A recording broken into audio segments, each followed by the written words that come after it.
Salam saudara pemirsa, sebelum saya menyampaikan firman Tuhan untuk saudara-saudara sekalian, saya ingin untuk menyanyikan sebuah pujian untuk kemuliaan bagi nama Tuhan dan untuk memberkati saudara-saudara sekalian.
Salam saudara pemirsa, selamat berjumpa kembali dengan kami dalam program Berita Pengharapan.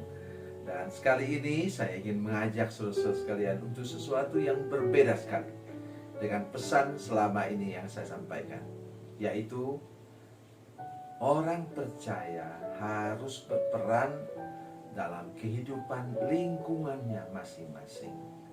Kita harus menjadi berkat secara nyata untuk wilayah di mana kita berada. Sebelum mendengarkan firman Tuhan, mari kita berdoa.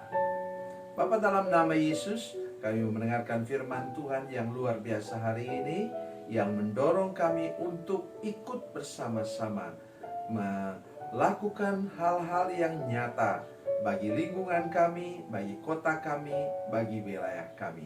Terpujilah nama-Mu Tuhan. Kami mengucap syukur, kami berdoa dan menyerahkan waktu ini ke dalam tangan Tuhan. Dalam nama Yesus. Haleluya. Amin. Saudara pemirsa, mari kita merenungkan firman Tuhan dari kitab Nabi Yeremia. Yeremia pasal 29 ayatnya yang ke-7. Yeremia 29 ayat 7. Demikian firman Tuhan. Usahakanlah kesejahteraan kota kemana kamu aku buang, dan berdoalah untuk kota itu kepada Tuhan, sebab kesejahteraannya adalah kesejahteraanmu. Amin. Saudara pemirsa, ini surat Nabi Yeremia kepada orang buangan. Mereka baru 7 tahun di sana, dan ada nabi-nabi lain katakan bahwa Yeremia salah dengar dari Tuhan. Hukuman Tuhan bukan 70 tahun, tetapi 7 tahun. Mereka berusaha untuk mengkorting hukuman Tuhan. Tetapi kemudian Yeremia menyampaikan sebuah kebenaran kepada mereka bahwa hukuman Tuhan itu adalah 70 tahun. Dan apa yang harus mereka lakukan di sana? Dikatakan bahwa carikan suami untuk anakmu, dan biarlah anakmu laki-laki mencari istri di sana. Jadi disuruh berumah tangga, disuruh melakukan sesuatu, dan ini salah satu ayat yang luar biasa. Usahakan kesejahteraan kota kemana kamu aku buang. Loh, itu kan orang yang menawan mereka. Itu kan orang yang dulu mengalahkan mereka. Ingat sekalian, mereka kalah, mereka terbuang karena dosa. Keras hati, tidak mau bertobat. Sehingga Nabi Yeremia disebut sebagai nabi yang meratap, nabi yang menangis, the crying prophet. Saudara sekalian, hati-hati dengan hidup kita. Jangan menjadi orang yang keras hati. Bila ada firman Tuhan menegur, ada begitu banyak orang, ya, ditegurlah firman Tuhan.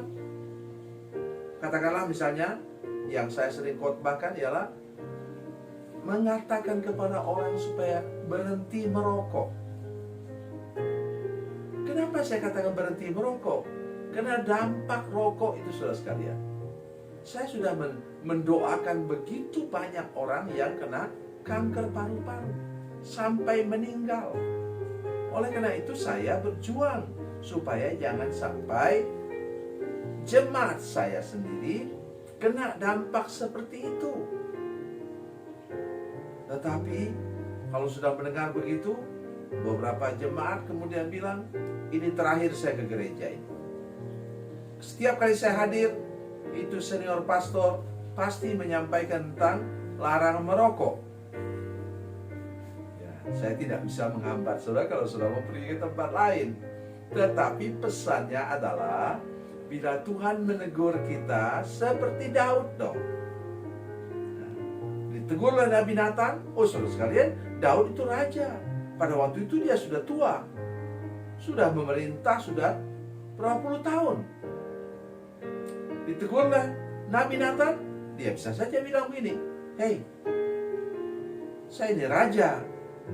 Dia panggil tentaranya, dia bilang, pancung itu Nathan.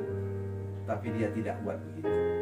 Dia bertobat dengan rendah hati, dan dengan demikian hidupnya dipulihkan Tuhan. Jadi jangan kita lupa bagaimana kekerasan hati bisa membuat kita terbuang.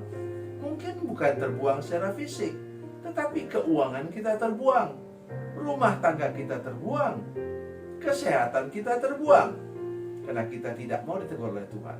Oke, mari kita kembali ke sini. Ini pesan Tuhan yang terbukti. Kenapa? Ketika mereka pulang dari pembuangan 70 tahun kemudian bersama dengan Imam Ezra, apa yang terjadi saudara sekalian? Yang hanya mau pulang tinggal 30%. Karena sebagian besar, terutama yang lahir di Babel, kemudian mereka sudah sukses di tanah asing. Salah satu contoh siapa? Contoh yang nyata ialah Daniel dan teman-teman. Mereka jadi apa? Jadi pejabat tinggi sampai usia tua. Pemerintahan berganti, tapi Daniel dan teman-temannya tetap menjadi pejabat tinggi di negara asing. Artinya mereka berperan.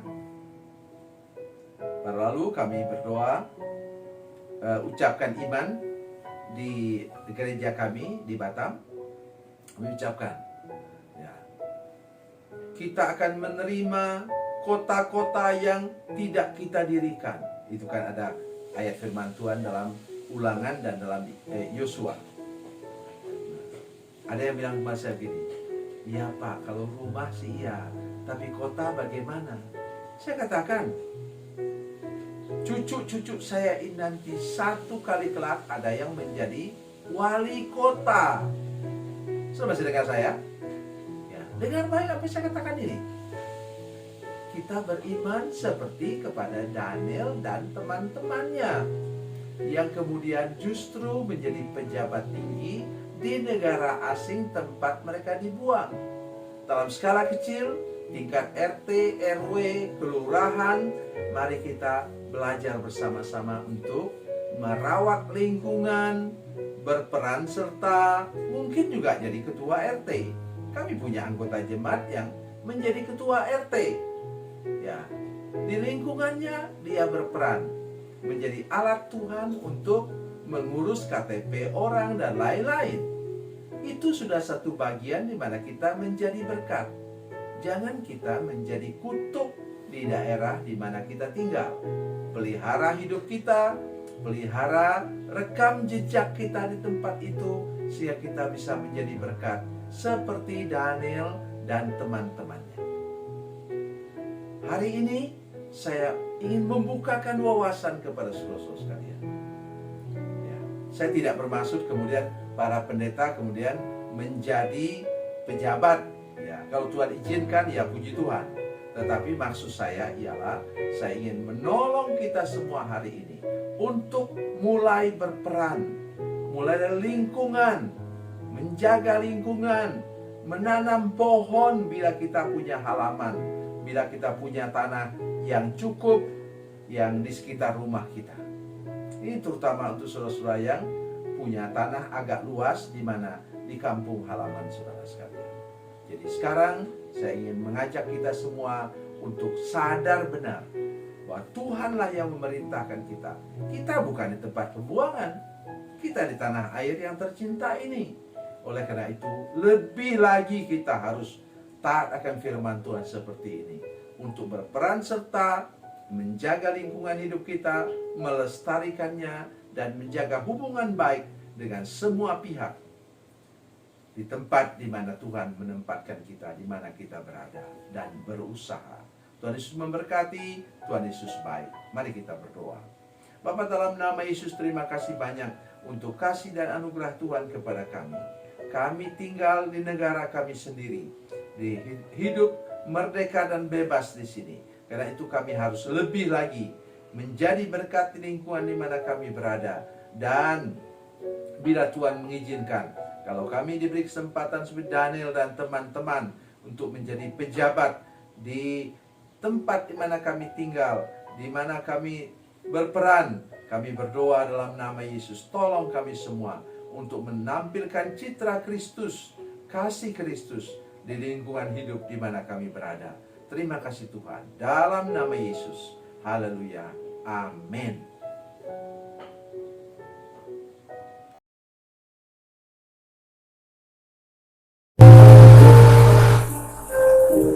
Bila Anda memerlukan dukungan doa kami, atau bila Anda punya masalah yang ingin didoakan, silakan menghubungi nomor telepon kami 0812 7661 1125. Dan bagi Anda yang berada di luar negeri, silakan menghubungi plus 62 812 7661 1125. Tuhan Yesus memberkati, Tuhan Yesus berkati.